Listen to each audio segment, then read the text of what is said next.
Okay, Nakshis, the same. Dito naman ako. Dito kayo ni ano. Okay, this time for the top 6 semifinalists, do we have the complete judges already?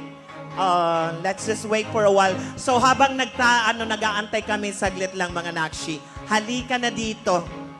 Ano nararamdaman mo pag ganito? Kung ako kasi, pinakabahan na ako kasi malapit na sa coronation. Bakit? Kasi ginag-judge na yan yung hindi na beauty, intelligence package na. Kinakabahan ka dyan? Siyempre, kinakabahan ako kasi baka mamaya hindi ako makasagot. What if sila pa? So ako naman, Naima, Jan, wag muna ako. Jan, ikaw, ano experience mo? Hindi ko pa natatry yung ganyan eh. Hindi yan ang tanong ko. Kung bibigyan ka ng pagkakataon uli manligaw at manliligaw ka kay Barbie Ngot. Alam, Ay, kay Barbie pala. May chance ba? Basta kay Barbie, kanina ko pa nga siya tinitignan sa sasakyan eh. Anong katangian ni Barbie bukod sa kanyang Swan Lake inspired na?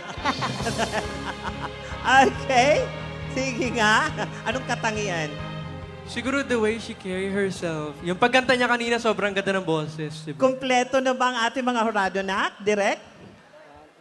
Okay, pasabihan lang kami. Eto habang inaantay natin sila. Mga anak, saglit lang ha. Exit lang kayo ng kaunti. Dyan lang kayo, huwag kayong aalis. Para hindi magkaroon tayo ng dead air. Eto dyan, dumuon ka. Dito ako, doon ka, Barbie. Let's do this. Tara, baba tayo. Magtanong tayo kung sino mga hurado ay mga bet nila. Sige, go. Jan, ikaw muna dyan. So dito tayo sa... Meron ba? Meron ba dito? Wala? So, kayo ba? Sino pong sinusuportahan nyo? Number? Hi! Number Sige, 11. dito tayo. Ikaw. Huwag yung hurado na ka, Barbie. Sige, Barbie, ikaw muna. Eto. Jan. Hi po, ikaw. Sino ko yung nakipilian yung manalo ngayong gabi? Candidate number 11. Bakit si candidate number 11 among the rest of the candidates? Nak, di naiintindihan dito daw. Wala nga wifi dito eh. Okay, go. Number? Bakit si number 11? Kasi magaling siya pumasok. Okay, magaling daw siya. Naimatmat, bring it on! Okay. Wow, shala. Ano uli yun? May bring it on. on. Mami, kanina ka pa dito. Thank you so much. Sino po ang ganda ng legs nyo, ha? Nung number po ang napupa. What number is your bet? Number 11. Wow, number 11 talaga na mga Hakot Award. Why candidate number 11? Huwag kang umiti. Sa edad mong yan, dapat may opinion ka na. Medyo, I love you, Mami. Sige, number 11. Jan! Ano ka na dyan? Oy, bawal hawakan yan, ha? So dito meron tayong interviewin. Dito, super pretty niya. Wow, Sige, sige. pretty. So sino yung candidate na napupusuan mo to win tonight? Ang candidate na napupusuan ko to win for this competition is none other than candidate number 11, and it is Kirk Vertodaso Popiolek po. Why number 11? At bakit naman hindi? Gusto mo ikaw? Ang tapang mo naman. Hindi naman ako kasali dito. Ay, isasali kita. Kasungit. Thank you so Anyway, thank you so much. And now, once again, our judges are already complete. Ladies, halina kayo. May we Top call on six? our top 6? Okay, this is the most exciting part. Dito na nga ang make or break. Let's see sino sa anim ang papasok sa tatlo. Okay, let's begin with the top notcher. Sorry, we have to say it. Okay, ladies. Nakshi, candidate number 11. O, nasaan ang supporter ng number 11? Come on. Seryoso na lahat. Hi, Nak. It's quite a pressure. Okay, here in my hands are the envelopes. Dito nakapaloob ang mga pangalan ng hurado, the judges' names. So choose your judge. Good luck, Nak.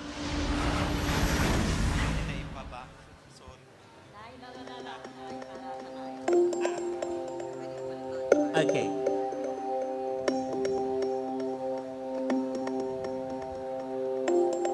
You pick Sophia Grace Harden. Ma'am Sophia? Sophia Grace? Sophia Grace. Harden. Okay. Ma'am Sophia. This is candidate number 11, and the question, please. My question for you tonight. Drag is art, drag is self-expression, and more importantly, drag is freedom. However, the recent viral performance of the drag queen Pura Luca Vega, imitating Poong Nazareno, in their Ama Namin viral performance has led to them being declared persona non grata in various cities in the Philippines, including Cagayan de Oro City. As a proud member of the LGBTQIA+ community, what impact do you believe this will have on your image and your pursuit of equality? Can you repeat the question, Miss Sophia? Drag is art, drag is self-expression, and more importantly, drag is freedom. However, the recent viral performance of the drag queen Pura Luca Vega, imitating Poong Nazareno in their Ama Namin viral performance, has led to them being declared persona non grata in various cities in the Philippines, including Cagayan de Oro City. As a proud member of the LGBTQIA+ community, what impact do you believe this will have on your image and your pursuit of equality? Good evening, ladies and gentlemen. As an LGBTQ community member myself and a drag queen fan, I lived my whole life together with my drag sisters. And I've always believed that the idea of doing drag, it's an art and an expression. Now the question is, what impact does it make towards us LGBTQ community members? Number one, the straight community will generalize the idea that we members of the LGBTQ community are mocking the religion side. Second, we LGBTQ community are not thinking of how we express ourselves in the public. And lastly, the third one, people will think that we have no respect on ourselves. That's why they can't respect us. And I think the best way to eradicate this issue and to think what can we do best to strive hard and make the straight community think about us more again is that number one, simple. Think about how we express ourselves. Because ladies and gentlemen, we have the two types of freedom of expression. It is a right and a responsibility. A right in a way that we can do whatever we want in the society. We can express who we are. But we must not forget that it is also our responsibility to be mindful and cautious of what we are doing so that we cannot disrespect the people, especially in the religion community. And I believe that we do not have the right to mock the beliefs of other people. Because as long as we respect each other, as long as we understand each other, there will be this world full of love and full of appreciation. And one day, hoping one day, this could be the reason why we LGBTQ community members can be accepted in the whole society. Thank you and good evening. Ladies and gentlemen, candidate number 11, Kirk Bertudaso, Populic. Thank you so much. Okay, let's do this. Coming up next is the lovely candidate number 9. Okay, do the honor, please. And John?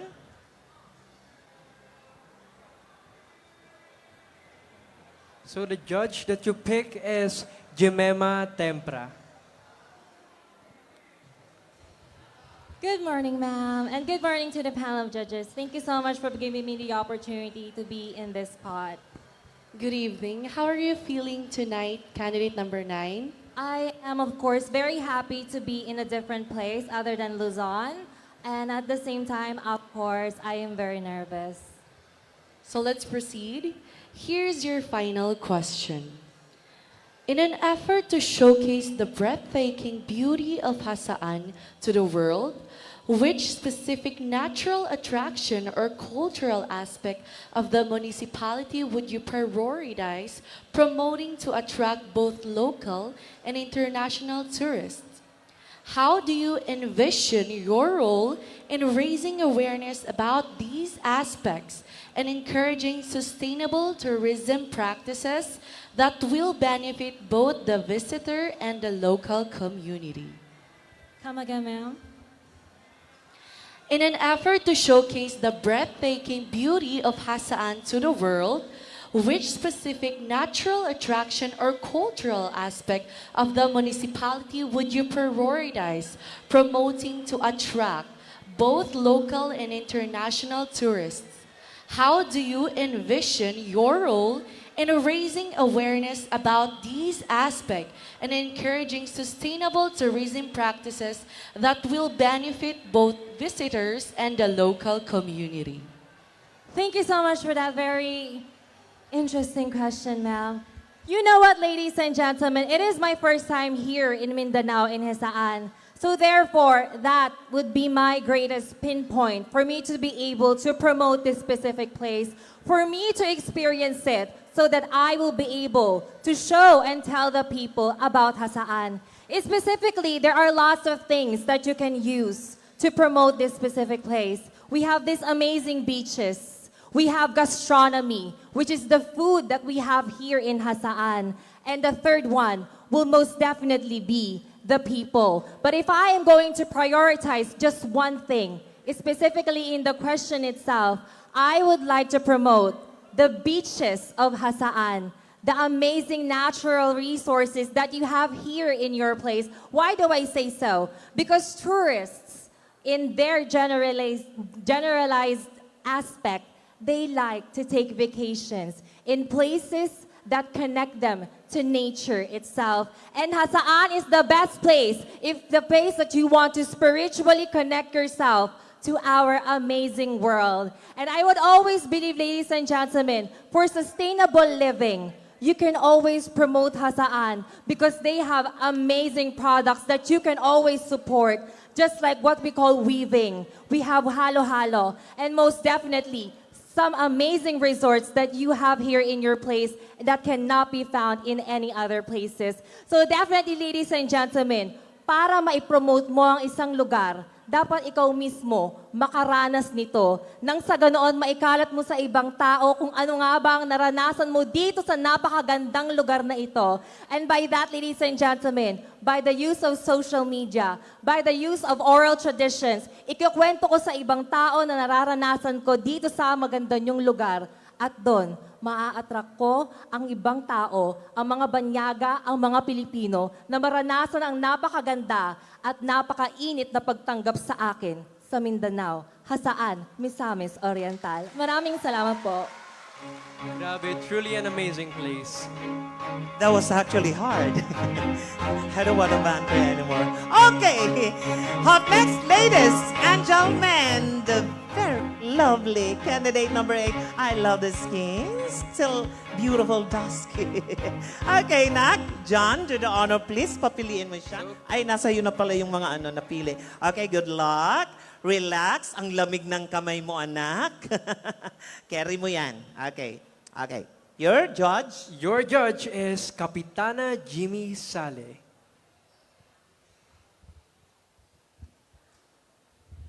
Okay, good morning everyone, and thank you for the local government of Jasaan. Thank you so much for inviting me here. Daghang salamat sa tanang katauhan sa Jasaan. This is your question. The advent of the internet has been it possible to communicate and interact with the people from the various locations, regardless of the distance and territorial boundaries, with a just click. However, along with this advantage come troubling disadvantage. People are becoming so virtually connected that they have erected unsubstantial barriers, distancing themselves from the real world an actual human interaction within your family, circle of friends, or local community.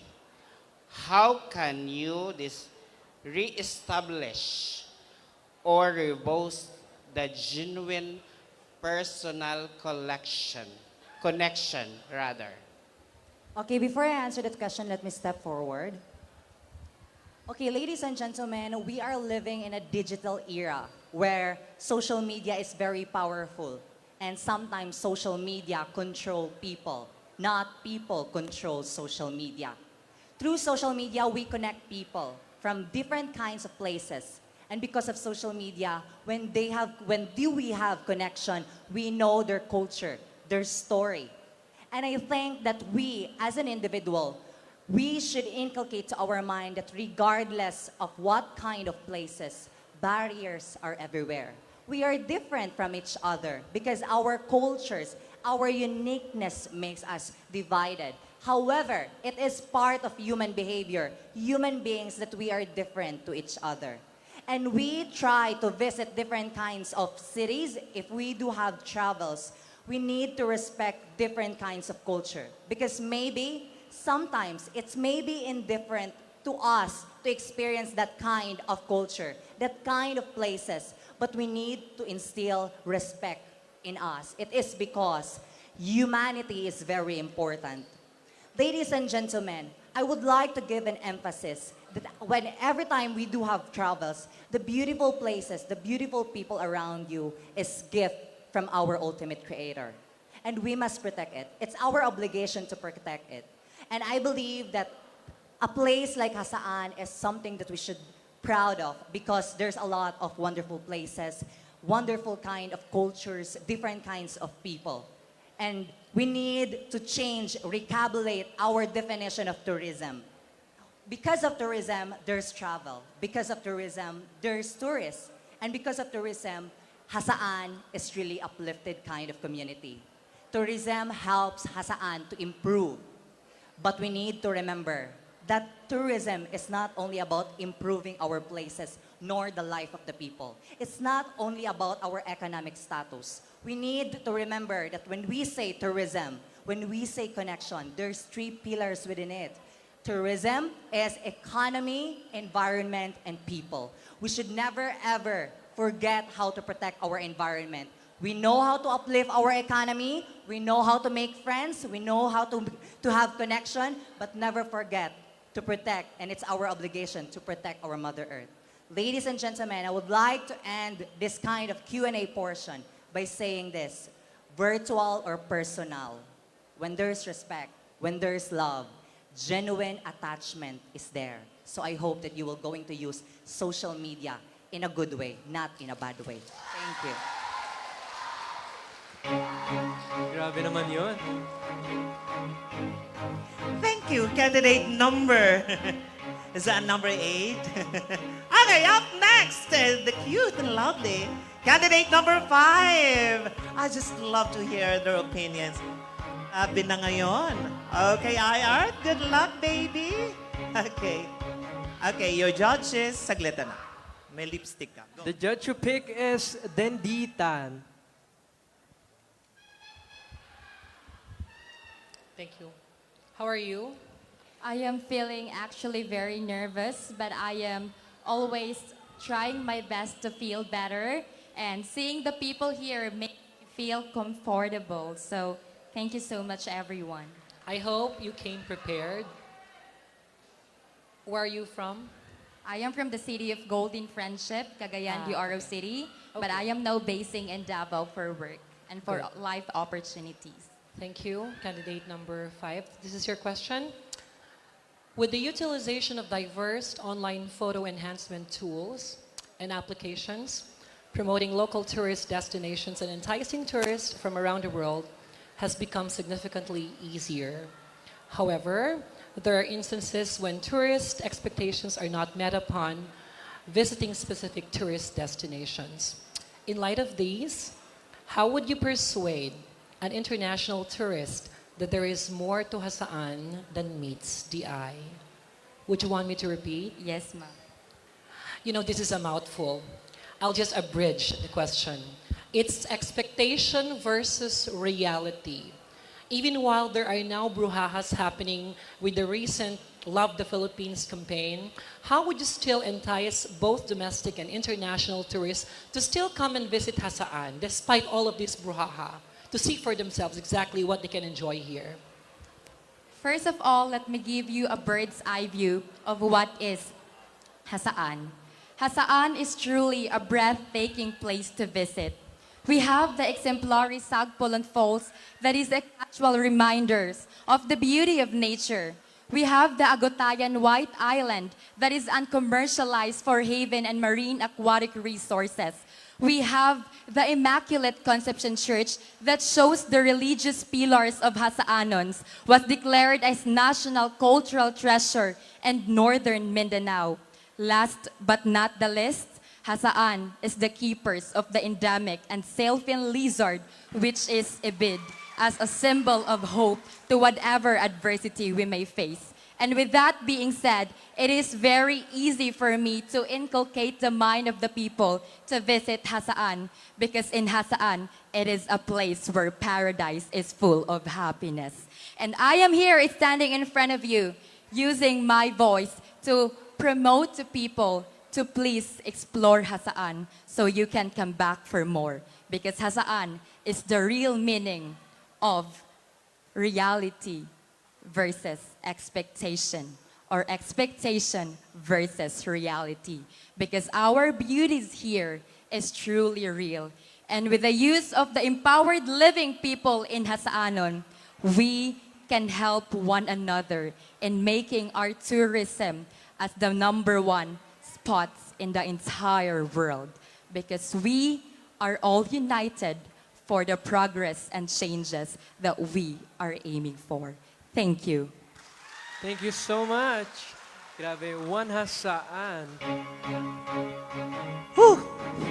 Grabe, lapit na. Yeah. That's the only thing I could say. Okay, up next, candidate number 3. I want to hear more from them. Let's do this. Hi, Nakshi. Hello. Okay, pick your judge. And do the honor, John. Good luck.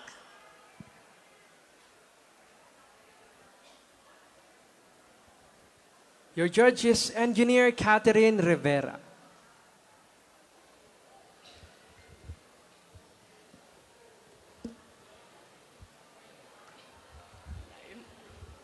Hi, candidate number 3. So here is my question. Mental illnesses such as depression and anxiety do not discriminate. They affect everyone, especially in the modern day.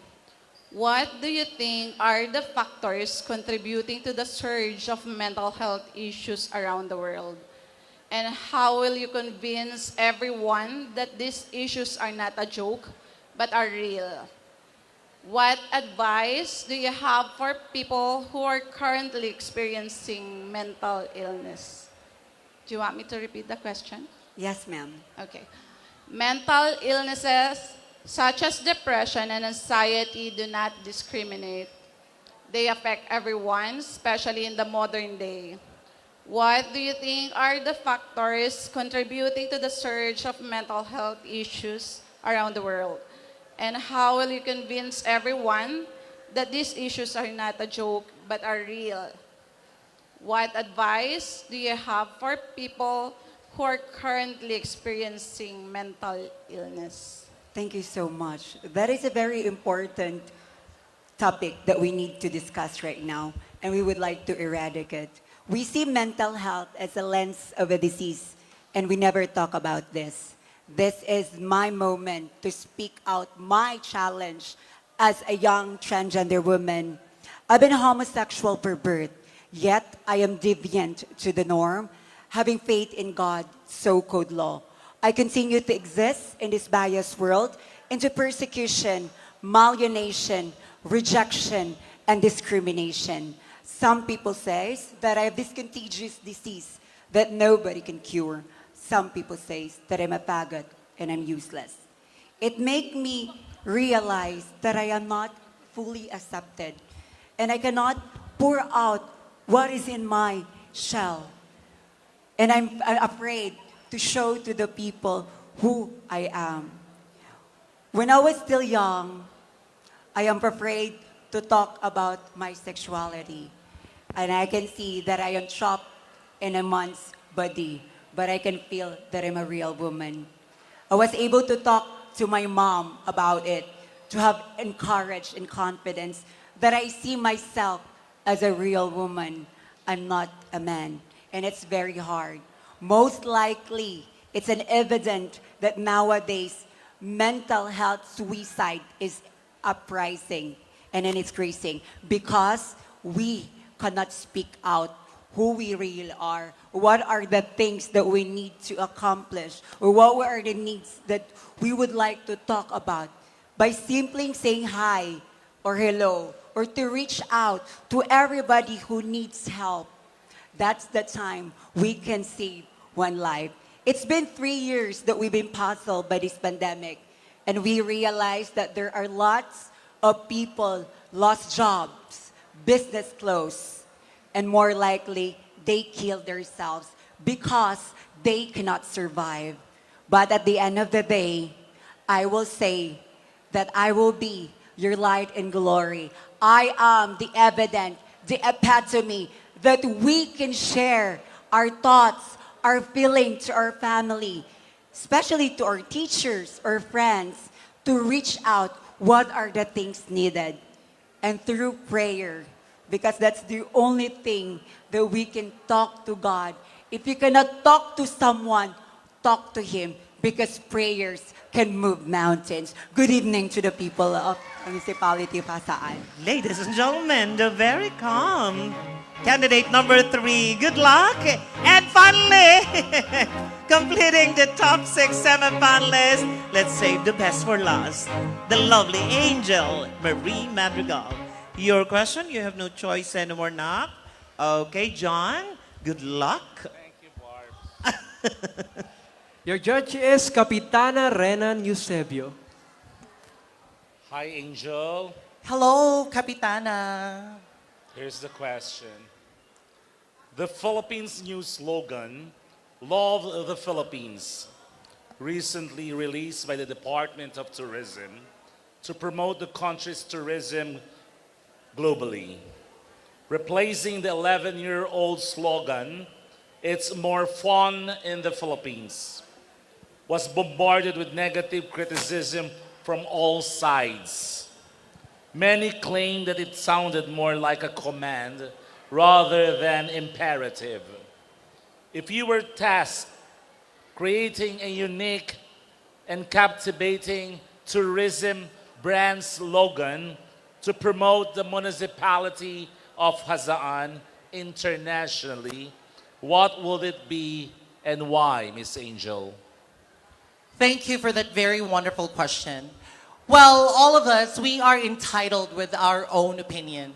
With those people bashing and discriminating that slogan created, it's also their choice because they have the right to say their opinions to whatever is being presented because that's who we are, Filipinos. We are entitled. So I've given the chance to create a slogan about Jasaan for me to be able to promote it to the world. What I am going to create is I am Jasaan. As we all know, Jasaan is equipped with its beautiful tourist destination.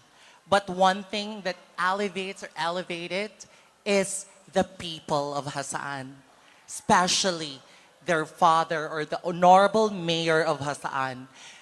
Jasaan is equipped with beautiful tourist spots, but it will not be beautiful without its people. So if I am going to create a slogan, it would be I am Jasaan. Wherever I go, I will bring Jasaan in my heart because Jasaan is not just equipped with beautiful paradise, but it is indeed our home where our heart is. And always remember, it is still, wow Jasaan, one, Jasaan, kay ang paganduraw sa kagahapon para sa atong kalambuan, sa atong kaugmaon. Thank you. Thank you so much. And that completes our top 6 semi-finalists. Barbie, our usher there. Maraming salamat po. And this time, John, of course, Queen of Hasaan wouldn't be possible this evening without our generous sponsor. And this time, this is The Slot.